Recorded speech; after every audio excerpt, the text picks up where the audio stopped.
Whenever you're tricking your opponents, it's like you're leading them down a path of trickery or believing in one thing when you're doing totally the opposite. Now, let's say it again. Whenever you are trying to trick your opponent, it is important for you to lead them down a path to believe one thing and you're doing totally the opposite. And the secret is try to conceal your intentions for tricking your opponent. It is very important to try to conceal it. Conceal meaning have it hidden. Don't just telegraph the messy trick or the step overs. If you're doing a feint and you go left, don't just go left. It would be right for you guys. Go down a little further to break your posture to make it believable. Now, when you're going right, which would be your left, don't just step to the my right would be your left. Just go down a little further and make sure your leg or the base is solid, which we made mention in the TUSFS.com, where we talk about the lower base, how to understand the foundation so your opponent does not understand what's going on. Now, watch what's going on right now. Now, let's break down some tricks, right? Let's say I just watched a few videos on YouTube. I went to YouTube. I want to learn how to trick this guy, you know, if you have seen the other video where we talk about understanding your soccer journey and understanding the triangle of soccer skills, right? Now, within this video, we're talking more about understanding this holistically, why some of your tricks are not working and how you can get them to work and play better. Now, you saw a few tricks on YouTube and you jot them down and say, oh, I gotta work on this. And you spend hours in the park working on these tricks, right? Which, it's great, don't get me wrong. But what I want you to do is not just work on these tricks.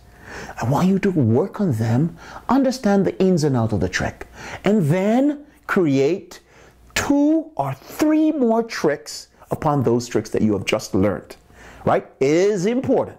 Create 3 more tricks upon the one that you have just learned and create something else, a twist to that trick. And it's very important. And I'm going to tell you why. Whenever you're in the game and you don't remember the trick of that player, you will remember your tricks, and your tricks will be easier to be performed because you created them. Let's say it again. I created those tricks, so it was very easy for me to perform them. And just the same way in the Ultimate Soccer Footwork System, where we made mention in the section, I think it's module 3, where we talked about creating your own soccer footwork style. Within that segment, we outlined, I think, 8 of the top players: Ronaldinho, Messi. No, I didn't. We had Messi. We had JJ Okocha, Cristiano Ronaldo, Neymar, Denelson, Robinho, and all the footwork practitioners. And we say, listen, these are the guys' styles, concept, and where we outline how they got players to do certain things and how you can use these concepts within your game. But we made mention, we said, create your own style. Now, tricking your opponent is of the mind, and the body will react too, but you have to train the body also. Physical fitness, as we outlined in previous videos. But it is important for you to take your defender, your opponent, upon a journey within your mind. Oh, let's continue. He's still on me. He's still following. Okay, do a step over. Oh, he's still there. Okay. All right, he's coming in. What is his body language saying? He's more on his right. Is he more on his left? And the 4 kings will outline this to you. The center line, weight distribution, will outline what he's doing wrong. Is his body stand weak in the upper or the lower or the waist? Okay, I can trick him right here. And you got him off balance. Is he breaking his posture? Is he reaching out? And then you are armed with all these knowledge, right? Then you will know what to do to trick your opponents. But now let's go into the mental side now. We just talked about, okay, reading the body languages and all this. Okay, let's jump into the mental side where we outline in the TUSFS what's going on. Now, Your opponent sees your body, like how you're viewing me right now, and how the video outlined what I was illustrating in the postures and the stance. Your opponent is trying to interpret what you are doing and where the ball is moving to, what direction the ball is moving to, and that's just it. He doesn't care much about your upper body. He's just focusing upon the ball. But if you can sell the illusion that the ball is moving with your body and not your body moving without the ball. Okay, I know it sounds complicated, but let's break it down. If you can sell the illusion that your body is moving with the ball and not the ball moving with your body. Okay, now, it's very complicated, so let's break it down. Many times you will push the ball first and follow, right? Now, many times you will push the ball and run into the direction and follow the ball, and then you start to trick your opponents. But from now on, in this video, after watching this video and listen to you, you're a cool uncle, what I want you to do is whenever you are about to move, I want you to move body first and ball after, unless you are running down the wing where you throw the ball and you run. But in clustered areas, I want you to move body first, leg or body first, and then drag or pull the ball with you and keep it close to your foot. Whatever close to your foot. The fundamental rule, if you are moving on your right, keep the ball on your left. If the opponent is on the left, put the ball on your right. Just basic, easy. If your opponent is on your left, which would be your right, viewing this video, but it's my left, put the ball on my right. That's easy. Now, in the book of step overs and breaking the center lines, we talk about whenever you are performing your feints, don't just go right, which would be left for you guys. Don't just go like this and go this way. Go like this, which would be right for you, but left for me, and go down a little bit lower and come back up fast. Just break it and do this to break their center line. Don't stay up and keep your hands at your side. Sell the illusion that you're taking a shot. Sell the illusion that like you're taking a shot. Just sell the illusion. Move your hand and you will get the flinch from defenders, right? Just sell it and they will flinch, think you're taking a shot, right? Or move. Just say something like that and get in their brain, or get them, oh, you're going to take a shot. But these are just the basic. In the course, I outline many of the important aspects that you need. But many times the tricks are not being performed well because the player tends to move the ball first, and it works. Don't get me wrong. You can move the ball first if you're a runner who use angles to trick your opponents like Messi. But I'm saying many times players will not just be diving out on you. If you're a skillful walk player who can walk the ball and beat your opponents, just like I would say, body first, ball after. Then if you understand angles of the vision, as we outlined in the videos, where you intercept these angles and make it impossible for your opponent to see the ball, and you understand that you are looking forward and your peripheral vision are seeing sideways, and your ears is helping you to hear who's coming from behind, what will happen is you tend to trick your opponents quite easier. Now, armed with just these knowledge, just what I've just outlined it, even without the frameworks and the reaction time of your opponent, and whether your opponent's interpretation time is fast or slow, armed with just this knowledge, even without the diagrams and the flow chart that will be given to you in the Ultimate Soccer Footwork system, that you could just literally use and say, John has a fast reaction time, but his mental process is very slow. So if I can trick him in the think stage of this outline of this diagram, I can get him all the time. And you write down on the diagram, this is John, and now this is David, and this is Peter. And each time you go to the park, You just perform the tricks to beat these players because you already have their thought processes and their patterns outlined for just playing with them.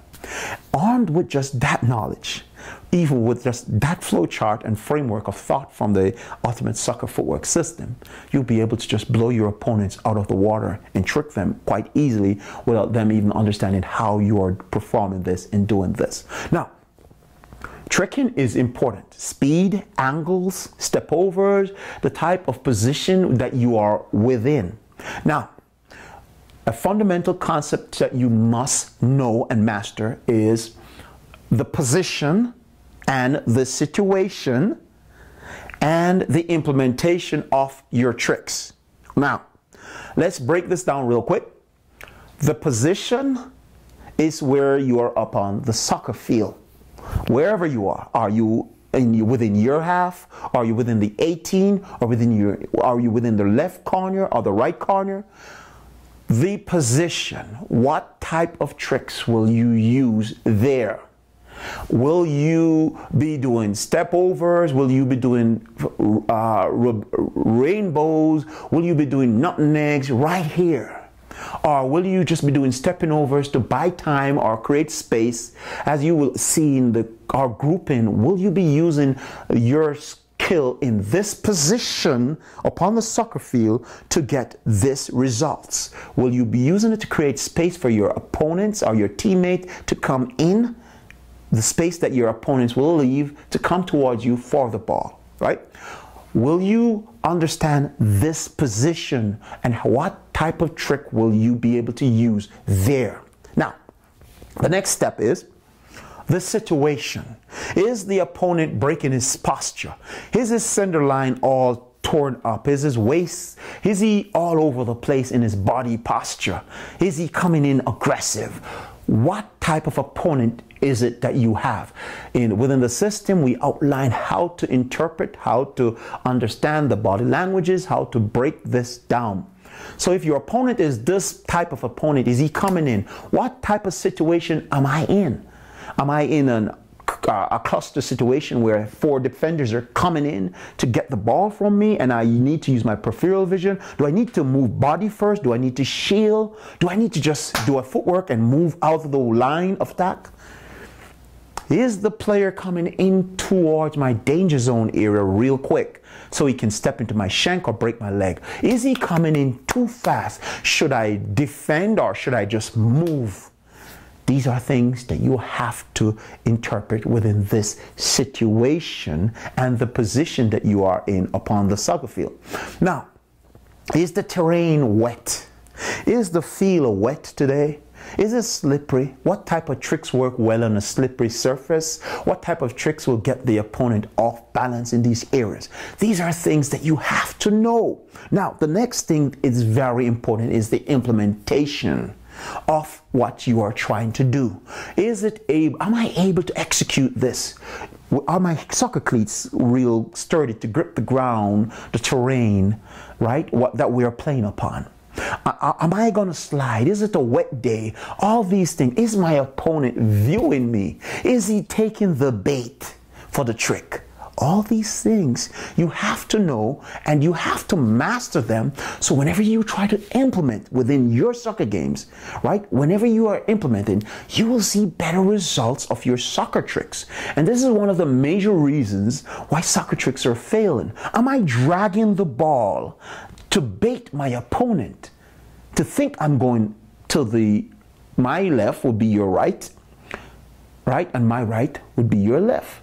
So am I baiting him to think I'm going this way when in actuality I'm going this way? So they say, a study that I did recently proves that 20% of the time to 30% of the time, whenever you drag the ball up on the ground, you tend to allow your opponent to commit to reach out for the ball. 20 to 40% of the time, he will commit. He will reach out for the ball aggressively. And you will trick him because he broke his center line, right?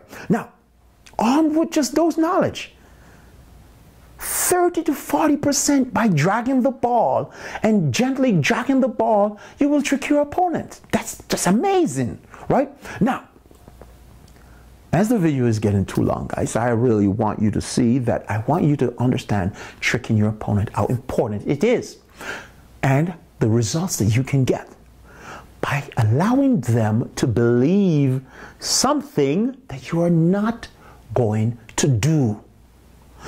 It is important to master that art, and step overs can help, drag can help, and body posture and understanding your opponent will easily give you 50 to 60% of the chance for tricking your opponents. Now, I've broken down these stages into this real cool course, guys. It's a really cool course, and I'm telling you, not because I think so, it's because what the Raven fans have been saying, people from Europe and people even within America who have literally used this, forwards, midfielders, and defenders who are now changing from their position to become midfielders and forwards. They're saying, look, this is really cool. I never thought about this concept for tricking my opponent. I used to always just go left, go right, and run.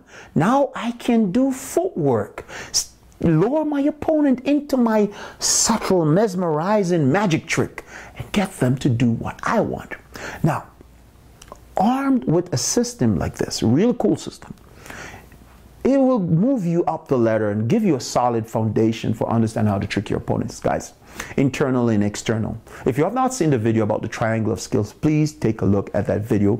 It will help you to put some of the puzzles together. Now, what you have just learned from this video about posture and selling the illusion that you are taking a shot and all those stuff in hostile position, even without diagrams on the blackboard or soccer draft and so forth, what we have just accomplished is very unique. Many soccer players, even pros in big leagues, some are not thinking of what we have learned, what we have just outlined. Only a few of the greats will kind of look and pay keen attention to the things that I've just illustrated in this video. Now, armed with this knowledge, guys, armed with this knowledge, you are now 80 to 60% better than your peers who are presently playing soccer. Armed with what we have just outlined about your peripheral vision, how to train it, how to train your ears. Whenever you're perform your feint, go a little bit lower. Lower your opponents within. Allow them to break their center lines. If you have not watched those videos that I have done on center line and body posture, utilize this, because this is what the pros does. Neymar, whenever he stops, or Messi, they just stop for no reason, and their opponent is there. They're checking their opponent's center line, body posture, and they're trying to understand how it is the best way to beat this opponent. Now, armed with just this knowledge from this video, this small speck of the iceberg, not what is in the course, just armed with just this knowledge, you are 60 to 70% better than your peers. Now, with this great knowledge that you have just received, I hope and trust you share the video, implement what you have just learned, and with that said, it's me, man, Dennis Lee. I rather go by Uncle D, and I would like to welcome you to the family. And continue, subscribe, share. And I don't really like ask for sub, or, it's just not my thing. I think that if you think I'm giving you real cool content and information, well, you know what to do. And if I don't see a lot of likes as usual, I just will post videos on my website, where the soccernumber10.com or the TUSFS.com website. Now, with that said, guys, it was a great joy doing this video for you. Go out there. I charge you. Implement. Try. And you will see the results in your next game. Take care. Have fun. Play the best game you can and be the best player you ought to be. And that's my goal for you. See you in the next video. Bye for now.